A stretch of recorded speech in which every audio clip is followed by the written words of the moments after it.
इसकी जानकारी मैं आपको दूंगा। उसमें 3 जो जोन है उसका रास्ता जो है रूट वो जो येलो जोन है पीला कलर का वो रेलवे स्टेशन से शुरू होकर के महावीर चौक गांधी पथ होते हुए रिफ्यूजी चौक तक, रेलवे स्टेशन शुरू होकर चांदनी चौक से सुलिंदाबाद तक, रेलवे स्टेशन शुरू होकर के चांदनी चौक सुभाष चौक कहराकोटी होते हुए बड़ियाही तक, रिफ्यूजी चौक से मीर टोला नया बाजार होते हुए कोर्ट समाहरणालय या वीर कुंवर सिंह चौक तक। ये पूरा एक जोन है। इस जोन की गाड़ियाँ जैसे आप रेलवे में देखते हैं जहाँ लिखा हुआ होता है अलग अलग पॉइंट्स, उसमें सभी गाड़ियाँ चलती हैं मेमू, उस तरह से ये उसी तर्ज पे बनाया गया है। और उनके जो स्टिकर्स हैं उस पर वो सभी जो पॉइंट्स हैं वो लिखे हुए, इंटरमीडिएट पॉइंट और स्टार्टिंग पॉइंट और एंड पॉइंट लिखे हुए होंगे। उसी तरह से ग्रीन जोन जो है जिसको हरा कलर कहेंगे वो बस स्टैंड से शुरू होकर गंगजला पंचवटी चौक होते हुए पॉलिटेक्निक ढाला तक, दूसरा बस स्टैंड से शुरू होकर के पूरा बाजार हटियागाछी होते हुए तिवारी चौक तक। इसमें प्रशांत मोड़ भी है एक इंटरमीडिएट पॉइंट, तो ये हरा जोन का है। तीसरा जो जोन है वो ब्लू जोन है, इसमें शंकर चौक से डीबी रोड थाना चौक वीर कुंवर सिंह होते हुए कचहरी ढाला होते हुए शिवपुरी ढाला, शंकर चौक से डीबी रोड वीर कुंवर सिंह हवाई अड्डा होते हुए खंतर चौक नडियार नया बाजार, शंकर चौक से शुरू होकर के थाना चौक वीर कुंवर सिंह चौक होते हुए मत्स्यगंधा, शंकर चौक से शुरू होकर थाना चौक कचहरी ढाला होते हुए पंचवटी चौक। ये 3 जोन अलग अलग बनाया गया है। प्रयास ये किया गया है कि जो ढाला है जिसकी सबसे बड़ी समस्या होती है, ढाला जो है सो ई रिक्शा पार नहीं करे। इसके साथ ही बहुत सारे ऐसे पैसेंजर होंगे या लोग होंगे जिनको स्टेशन जाना हो सामान के साथ, उनको रिजर्व की जरूरत होती है, तो कुछ रिक्शा को हम लोग फ्री जोन में देंगे। मीन्स उसके आगे रिजर्व का टिकट स्टिकर सटा हुआ होगा और वो रिजर्व में चलाएंगे, वो किसी भी जोन में जा सकते हैं, बट उसकी संख्या बहुत कम होगी और उसका जो भाड़ा है वो उनके दोनों के बीच के आपस का है। बट ऐसा तय किया गया है कि आने जाने के जो भाड़ा है वो दुगुना से नहीं ले, जो नॉर्मल पब्लिक जाती है उससे दुगुना से ज़्यादा उसका भाड़ा नहीं होना चाहिए। मान लीजिए कोई व्यक्ति स्टेशन से रिफ्यूजी चौक जाना है रिजर्व में और नॉर्मल भाड़ा उसका 10 रुपया है, तो उसका जो रिजर्व का भाड़ा होगा 20 से ज़्यादा नहीं होना चाहिए। उसके अलावा एक जो बहुत महत्वपूर्ण बात है वो है कि दूसरे जिले के जो ई रिक्शे चल रहे हैं, ऐसी सूचना मिल रही थी कि सहरसा और ये सुपौल और मधेपुरा के बहुत सारे रिक्शा यहाँ पे चल रहे हैं। उनके लिए ये है कि वो रिक्शा अब नहीं चलेंगे प्रारंभिक रूप से। उनको यदि इस यहाँ पे जीविकोपार्जन करना है तो उनको डीटीओ कार्यालय से इस जिला का निबंधन करवाना होगा, तभी वो इस जिला में चला पाएंगे अपनी रिक्शा, इसके अलावा वो नहीं चला जाएंगे। इम्प्लीमेंटेशन के लिए हम लोग जगह जगह कैंप लगाएंगे और उसको जो है सो बहुत जल्द 1 तारीख से हम लोग का प्रयास है कि 1 तारीख से हम लोग ऑन रोड चीज़ों को कर दें। जो 3-4 दिन शेष बचा हुआ है उसमें हम लोग जागरूकता अभियान करेंगे, सबको बताएंगे और जिससे कि सभी रिक्शा को इस चीज़ का लाभ मिले। First come first serve basis है और हमारा प्रयास रहेगा कि किसी का जीविकोपार्जन भी हानि नहीं हो और जो जाम की समस्या है उससे भी मुक्ति मिले। अभी जो ये नया मतलब जो भी खास कार्य होगी जो रिजर्व के लिए, ऐसे कितने उसका संख्या कितना होगा? क्योंकि हो सकता है कुछ निजी गाड़ी जो अभी किसी जोन में आप बांटेंगे उसके बाद उसी में से कोई कहे कि मैं मुझे फिर अब निजी क्षेत्र में या रिजर्व चलाना, तो उसको क्या? शुरुआत में हम बांटेंगे सभी को, उसके बाद जिनको भी स्विच ओवर करना है, जो स्विच ओवर होगा, जो प्रथम समीक्षा बैठक होगी उसके बाद ही स्विच ओवर की व्यवस्था उनको मिलेगी। जो एक बार उनको जोन आवंटित हो गया वो उसी में कार्य करेंगे।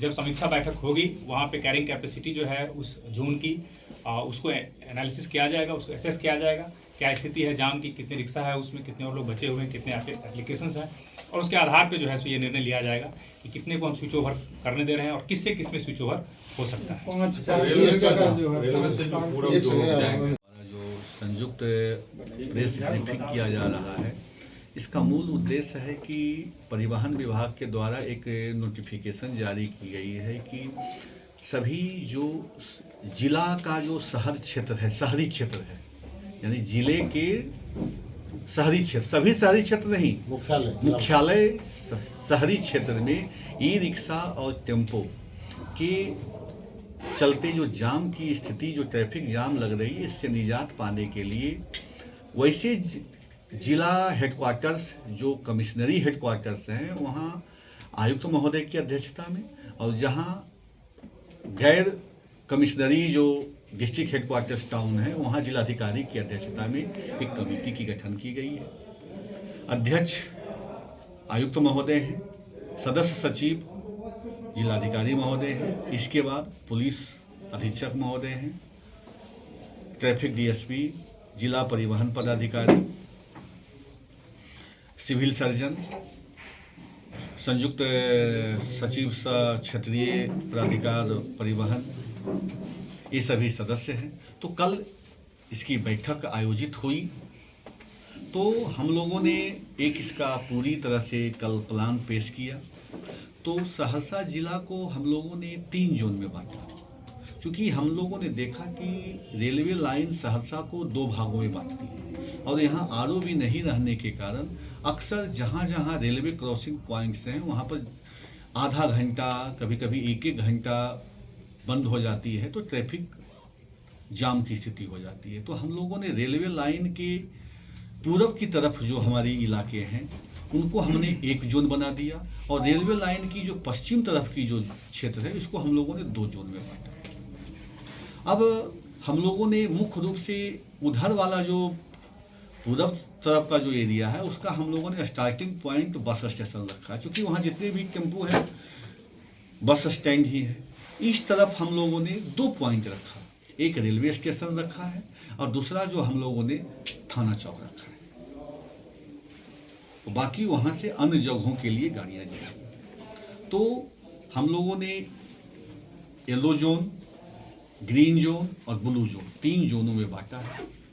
तीनों जोन में हम लोगों ने रूट का निर्धारण कर दिया कि इस जोन में यहाँ से गाड़ियाँ जाएगी। आप लोगों को डिटेल्स एक रूट का हम लोग दे देंगे। अब है कि इसका इम्प्लीमेंटेशन कैसे हो, इसके लिए हम लोगों ने एक प्लान बनाया है इम्प्लीमेंटेशन के लिए कि हम लोग कैंप लगाएंगे विभिन्न जगहों पर, परिवहन कार्यालय में, पुलिस उपाधीक्षक यातायात के कार्यालय में, उस तरफ जो बस स्टैंड के तरफ है एक कॉलेज है, उस कॉलेज के परिसर में, और जहाँ भी चिन्हित जगह होंगे हम लोग वहाँ कैंप लगाएंगे और लोगों से आवेदन लेंगे। आवेदन में उनसे यही मांग की जाएगी कि आपको किस जोन में आपको गाड़ी चलाना है। जोन डिसाइड हो जाएगा, उसके बाद आप हमको दें कि उस जोन में आप किस रूट पर गाड़ी चलाएंगे, वो भी आप लिख के दे दें हमको। इसके बाद आप अपना गाड़ी का रजिस्ट्रेशन नंबर दे दें, उसका बीमा दे दें, परमिट दे दें, ये सभी कागजात आप हमें दें, और जो चालक होगा और उसका डीएल दें, और चालक और वाहन मालिक का मोबाइल नंबर हमें उपलब्ध करा दें। इतना लेने के बाद तुरंत ही जैसे ही इतना कागज वो हमको देंगे, या इनमें से किसी एक की मिसिंग रहेगी तो उनको मेमो दे देंगे कि आपका एक चीज़ कम है, और उसके बाद हम वहीं पर प्रीपेड हम स्टिकर बना करके चलाएंगे, और स्टिकर में इनका सब कुछ हम डिटेल रजिस्टर पर समूचा मेंशन कर लेंगे। फॉर्म हम नंबर देकर रजिस्टर का जो नंबर है वो नंबर इनके आवेदन नंबर पर हम डाल देंगे और इसको रख लेंगे, और इनको वहीं पर जो हमारा पोस्टर जो रहेगा, पोस्टर पर स्केच से उनका नाम, अता पता, रूट सब हम लिख कर करके उनकी गाड़ी पर हम चिपकाने के साथ साथ पंच मारेंगे, ताकि वो उसकी अदला बदली न करे। और हम लोगों की कोशिश रहेगा कि फर्स्ट कम फर्स्ट सर्व, जो पहले आते जाएंगे उनको जो डिमांड करते जाएंगे उतना देते जाएंगे, क्योंकि हमने एक आकलन कर रखा है कि किस रूट में कितनी मैक्सिमम गाड़ियां चल सकती है, उतना तो पहले दे देंगे उनको। ई देने के बाद हम लोग कोशिश है कि 1 तारीख से हम लोग इसको इम्प्लीमेंट कर दें, 1 तारीख से इसको लागू कर दें, और फिर साप्ताहिक समीक्षा करेंगे 1 जनवरी से। हाँ, इसकी साप्ताहिक समीक्षा करेंगे कि कहाँ दिक्कतें आ रही हैं, उस हिसाब से फिर हम लोग उसमें चेंजिंग लाएंगे, उसमें संशोधन करेंगे। इसके बाद है कि हम लोग 5 जगह अस्थाई बस, टेम्पो, ई रिक्शा स्टैंड भी बनाएंगे, ताकि वहाँ पर फ्री ऑफ कॉस्ट इनको सुविधा देंगे, ताकि आप गाड़ी लगाएं, पार्क करें। हमारे 10% गाड़ियाँ जो है वो फ्री जोन में चलेगी, यानी वो रिजर्व चलेगी, और वो तीनों जोन में कहीं भी जा सकती है, वो उनके लिए ओपन रहेगा। उसमें भी जो पहले आएंगे पहले उनको दी जाएगी। जैसे हमारा कोटा फुल हो जाएगा हम लोग वहाँ ख़त्म कर देंगे। अब इसके बाद 2 समस्याएं आएंगी कि क्या इसके बाद भी आवेदन है तो उसका क्या करेंगे। तो हम लोग 1 सप्ताह के बाद फिर एनालिसिस करेंगे कि किस रोड में हमको कितना आवेदन आया है, कितना हम और उसमें उसकी कैपेसिटी को बढ़ा सकते हैं ताकि हमारी ट्रैफिक स्मूथली चल सके। उस हिसाब से हम साप्ताहिक आकलन करेंगे और उसी हिसाब से हम और परमिट जारी करेंगे, उन लोग का रजिस्ट्रेशन करेंगे और उनको कूपन गाड़ी पर पोस्टर देंगे, उनको अनुमति देंगे। अब है कि कुछ लोग कहेंगे कि हम इस जोन में हैं, हमको अभी उस जोन में जाना है, तो हमें देखेंगे कि किस जोन में कितनी हमारी कैपेसिटी के हिसाब से खाली वैकेंसी है। तो जो पहले आवेदन करेंगे उनको हम स्विच ओवर कर देंगे, माने इंटरचेंज भी हम करेंगे, वो भी सुविधाएं इन लोगों को हम देंगे। फिर इसके बाद हमारे